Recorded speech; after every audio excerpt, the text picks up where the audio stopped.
Morning students, welcome to IBM International Public School. Take out your Hindi literature book. Today's topic is आज का हमारा प्रकरण है पाठ 14 कच्चे दोस्त। आज हम कच्चे दोस्त पार्ट 2 जो है पार्ट 14 कच्चे दोस्त पार्ट 1 हम लोग हाफ ईयरली में पढ़ चुके हैं।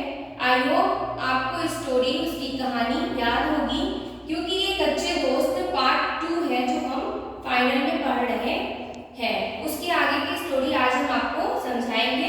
अपना पार्ट 14 सब लोग ओपन कीजिए बुक में और ध्यान से समझिए। कच्चे दोस्त पार्ट 2 में आदित्य जो है वो मेन कैरेक्टर चरित्र है आदित्य का। आदित्य की दोस्ती भिखारी परिवार के बालक राम प्रसाद से हो जाती है। आदित्य का दोस्त कौन है? राम प्रसाद। जबकि दोनों में बहुत ही भिन्नता है। आदित्य एक अच्छे रहन सहन एक अच्छे परिवार का बालक है, लेकिन उसने दोस्ती एक भिखारी परिवार के बालक राम प्रसाद से कर ली।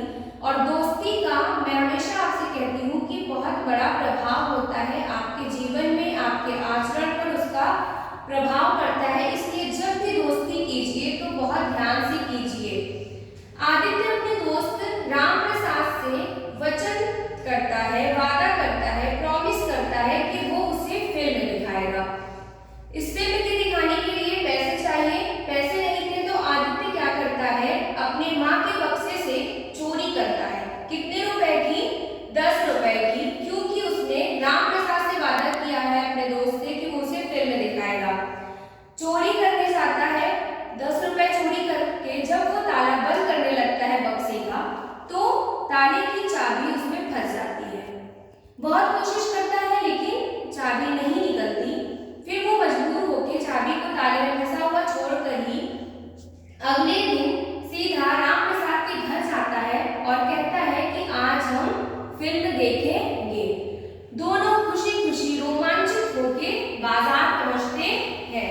बाजार पहुंचते ही ये उस समय की बात है जिस समय उसने 10 रुपए की चोरी की, जब 10 रुपए में 1 किलो शुद्ध घी मिल जाता था।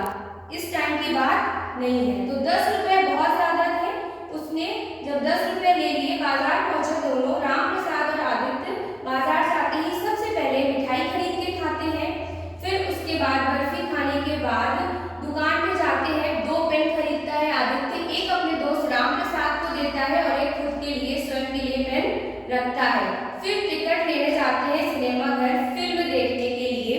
तो वहां पर कोई भी टिकट बाबू जो रहते हैं, चूंकि आदित्य की उम्र भी बहुत कम थी, राम प्रसाद उम्र में एज में भी आदित्य से बहुत बड़ा था, तो आदित्य को टिकट बाबू टिकट देने से मना कर देता है। वो आदित्य राम प्रसाद को पैसे देता है कि तुम जाकर फिल्म के लिए टिकट लो। राम प्रसाद को टिकट मिल जाते हैं और दोनों मूंगफली खाते हुए खुशी खुशी फिल्म देखने लगते हैं।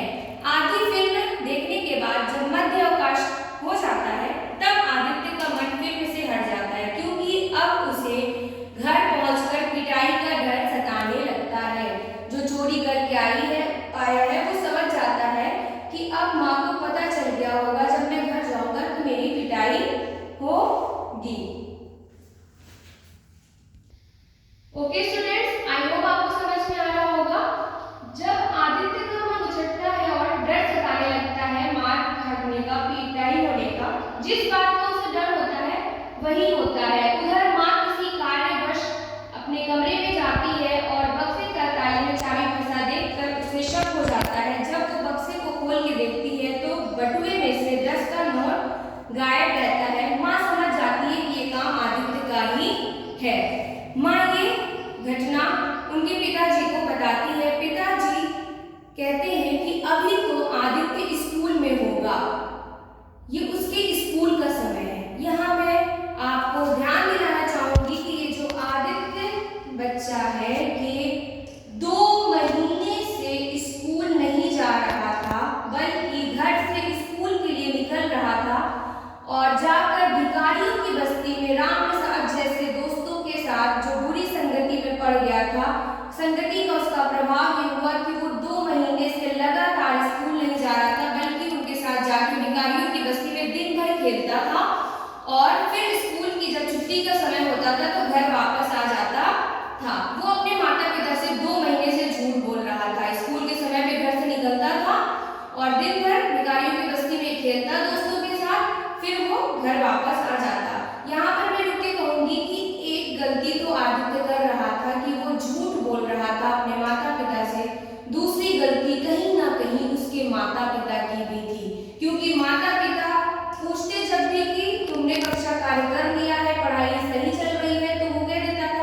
सही चल रही है, पढ़ाई अच्छी चल रही है। सिर्फ पूछना ही नहीं चाहिए, बल्कि माता पिता की भी ये रिस्पॉन्सिबिलिटी, जिम्मेदारी है कि वो बच्चों की बुक्स एंड कॉपी को ओपन करके देखें, पेरेंट्स टीचर मीटिंग में जाके कांटेक्ट में रहे स्कूल से कि हमारा बच्चा कैसा प्रोग्रेस है, उसकी पढ़ाई कैसी चल रही है। उसके पिता को तो यही पता था ना कि वो स्कूल में होगा, तो उसके पिताजी कहते हैं, क्योंकि वो तो झूठ बोल रहा था आदित्य कि मैं स्कूल जाता हूँ, अभी तो उसके स्कूल का समय है, पैसे अगर वो लेकर गया तो अभी तो खर्च भी नहीं किए होंगे, अभी तो वो क्लास में पढ़ाई कर रहा होगा कक्षा में। जब उसके पिताजी स्कूल पहुंचते हैं तब उन्हें बहुत ही तकलीफ होती है, हृदयघात होता है, बहुत ही हर्ट होता है, क्योंकि स्कूल जाने पर पता चलता है कि आदित्य तो 2 महीने से स्कूल नहीं आ रहा है और इस कारणवश उसका नाम भी स्कूल से कट गया है। बहुत ही अपमान का उन्हें फील होता है, क्योंकि माता पिता जो होते हैं वो अपने बच्चों को लेकर बहुत ही सपने बुनते हैं कि मेरा बच्चा पढ़ लिख कर ये बनेगा वो बनेगा, लेकिन अगर एक बच्चा उनको हर्ट करता है, झूठ बोलता है, तो ये माता पिता के अपमान का भी कारण होता है।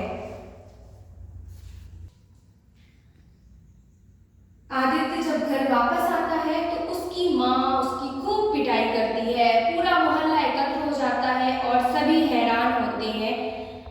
माँ से वो वचन देता है कि मैं पुनः ये गलती कभी नहीं करूँगा, कभी भी झूठ नहीं बोलूँगा, चोरी नहीं करूँगा, क्योंकि आदित्य को अपनी गलती का एहसास हो जाता है। फिर अगले दिन पिताजी स्कूल में जाकर उसका नाम फिर से चढ़वाते हैं, फिर से लिखवाते हैं और फिर बड़ी कठिनाई से वो कक्षा 6 की परीक्षा उत्तीर्ण करता है। आई होप आपको